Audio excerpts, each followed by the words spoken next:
The air on the Mokaim route tasted like dust and freezing pine, a sharp, clean shock to lungs that just 2 years ago had been blackening under the weight of a lifelong mistake. Carlos Mendez, 19 years old, zipped his heavy fleece higher, the synthetic collar brushing against the thick, smooth line of the scar that bisected his chest. He called it the zipper. It was the physical proof of his second beginning. The lung transplant that gave him back a future he'd frittered away on cheap cigarettes starting at age 13. He was climbing Mount Kilimanjaro, the highest peak in Africa, 19,341 feet of unforgiving geology. Pole, Carlos, Jolene called back, her voice muffled by a neck gaiter. She was 20, Carlos's best friend and climbing partner, built like a mountain goat and utterly relentless. The mountain doesn't care about your impatience. Carlos managed a shaky smile.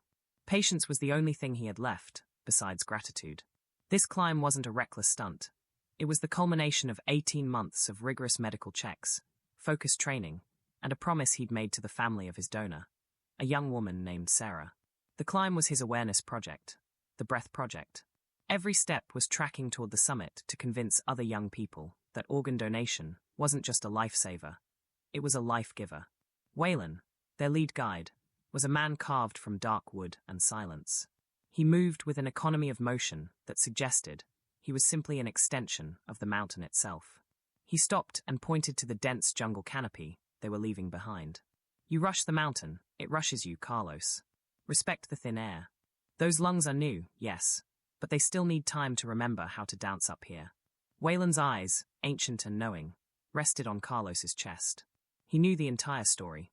Carlos nodded, placing one well-worn hiking boot in front of the other. Pole. Slowly. By the end of day 2, they had left the rainforest and ascended into the rocky, moorland zone. The Shira Plateau opened up before them like a vast, cold dream. Carlos felt strong, almost invincible, yet there was a deep-seated anxiety that simmered beneath the surface of his excitement. He found himself constantly checking his pulse oximeter, a small device clipped to his finger. It measured the oxygen saturation in his blood. Below 80%, and they risked serious altitude sickness.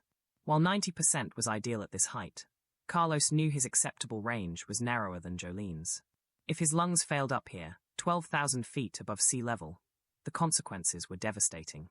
That night, huddled in his sleeping bag, Jolene found him staring at a small, laminated photo. Thinking about the goal? She whispered, adjusting her headlamp. Carlos shook his head, running a thumb over the photo of Sarah. Her smile was wide and genuine. Thinking about the guilt. Jolene sighed, reaching across the tent and laying a hand on his shoulder. Carlos, you know what the doctors said. You know what her parents said. She was a runner, a hiker. She wanted her lungs to be used, to keep going. You didn't waste them. You rescued them. But I was the one who caused my sickness, he murmured, the shadow of his past mistake always lurking. I was an idiot kid who thought lighting up was cool. She was healthy. She gave you a gift, Carlos, Jolene insisted gently. And this climb isn't penance. It's respect. Look around. You're breathing air that's already trying to kill most people. And you're using lungs that changed the ending of your story. That's why we're here. She was right. He had to stop seeing the scar as a map of his failure and start seeing it as the gateway to his future. Day 3 brought them to the infamous Barranco Wall, a near-vertical rock face that required scrambling rather than hiking. It was the part of the climb Carlos had dreaded most. It demanded explosive energy he wasn't sure he could sustain, and the risk of injury was high. This wall requires trust, Waylon announced at the base, his voice carrying over the wind. You must trust the rock, trust your hands, and trust the person behind you. Carlos watched Waylon effortlessly scale the first section. Then came Jolene, moving with grace and brute strength.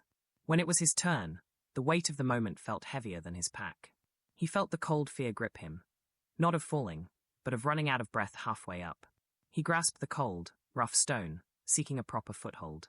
He started the ascent.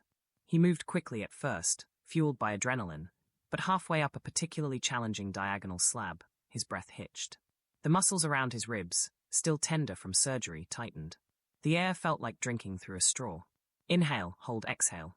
He sounded like a broken bellows. Below him, Jolene shouted, Breathe, Carlos. Don't rush it. Use your legs. He tried to respond, but the exertion blurred the edges of his vision. He gripped a tiny ledge, his knuckles white. This was it. The moment he proved he wasn't built for this, that the gift was wasted on him. Suddenly, Waylon's hand appeared above him. Strong, brown, and unmoving. Look at the distance, Carlos. Not the mountain, Waylon said, his voice calm, like the eye of a hurricane. Look where you are. You are holding on. You are breathing. You are not the boy who smoked. You are the man who climbs. Just one more small step. Carlos focused on the guide's hand. He felt the weight of Waylon's certainty pressing down on him. Taking a shuddering, deliberate breath, he pulled, pushed, and lunged. He caught the next handhold, his chest screaming in protest, but the lungs filling, with the needed air. He crested the wall minutes later, collapsing onto the flat ground, gasping. See, Jolene said, helping him unclip his harness. You didn't give up. You slowed down, and you finished.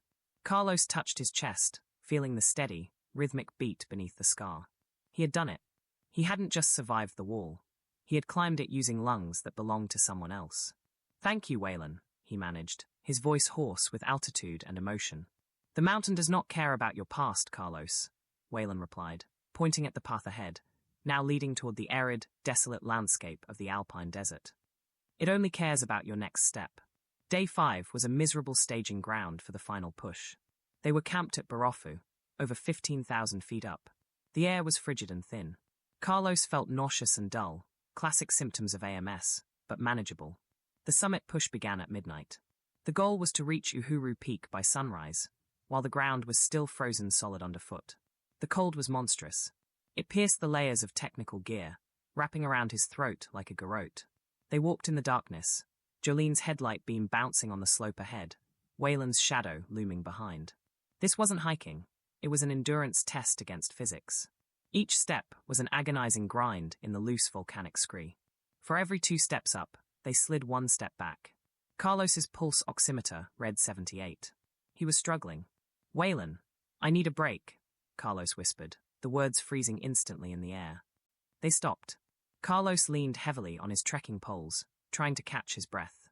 The sound of his breathing was loud and ragged. It wasn't the wheezing of his old, damaged lungs, but the sound of new lungs fighting a battle they weren't engineered to win at this height. We are close to Stellar Point, Waylon said softly, shining his light into Carlos's face. The worst is almost over. I don't think I can make it, Waylon, Carlos confessed, the words tasting like ash. I feel like I'm pulling air from a rock. Jolene knelt beside him, her brow furrowed with concern. Carlos, we can turn back. The main thing is your health.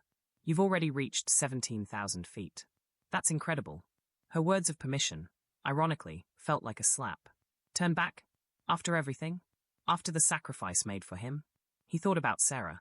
He imagined her parents watching the tiny GPS tracker he carried, waiting for the signal that he had finished what she couldn't. He thought about the thousands of people waiting for an organ, and the simple truth. If you don't sign up to donate, they don't get a chance. Carlos clutched the small, circular patch stitched onto his jacket. The logo of the Breath Project, a pair of stylized lungs drawn in a swirling, hopeful upward trajectory. He had promised to use this gift fully. If he quit now, he would be letting the fear of the past define the potential of the future. He took off his gloves and pressed his palm flat against his chest, right over the scar. He closed his eyes and inhaled deeply, forcing himself to focus only on the mechanics of the breath within him. Sarah's breath. I need to stand up, he said, his voice stronger now, fueled by a surge of defiant will. Waylon smiled, a rare, powerful flash of white in the dark. He didn't offer to carry the pack or hold Carlos's hand. He simply pointed up the slope. Pole, Waylon said. 5 steps. Then 5 more. Do not look up. Look at your feet. And that was how Carlos continued the ascent. Not as a former smoker, not as a transplant recipient, and not as a 19-year-old boy. He climbed as a singular entity of will, focusing on infinitesimal progress. 5 steps. Stop. Breathe. 5 steps. Stop. He blocked out the brutal cold and the burning in his legs. He focused on the rhythm of his breathing, the profound, miraculous exchange of carbon dioxide for oxygen happening inside his chest. He was using every millimeter of capacity Sarah had granted him. Then abruptly the slope eased. The ground changed from soft scree to a densely packed path. Waylon stopped, pointing east. Stellar Point. 18,885 feet. Carlos lifted his eyes. The sky was no longer inky black.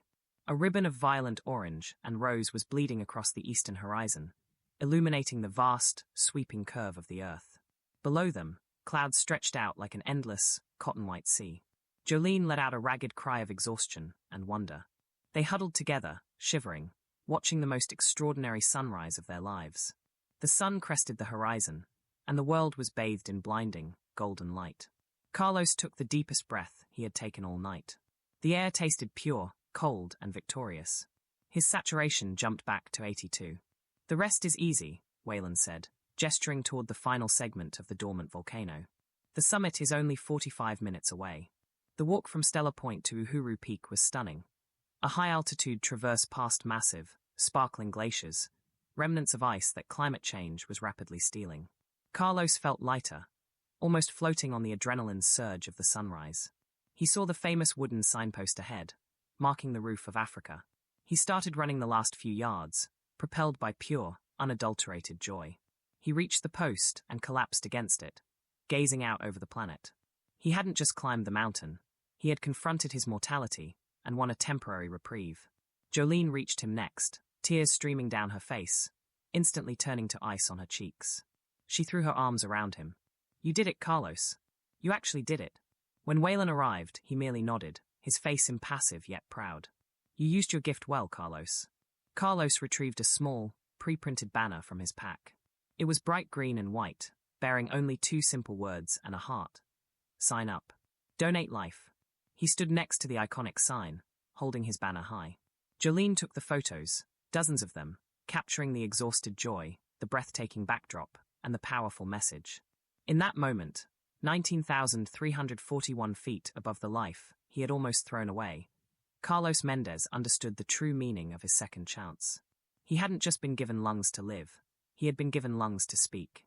He stood on the summit, the fierce wind whipping around him, feeling the steady, strong inhale and exhale of the lungs that now defined his existence.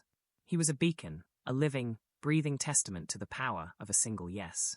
He knew that somewhere, Sarah's parents would see these photos and know that their daughter was still climbing, still running, still breathing, pole, all the way to the top. And they would know a life was saved, and perhaps inspire others to save thousands more. That will be all for today.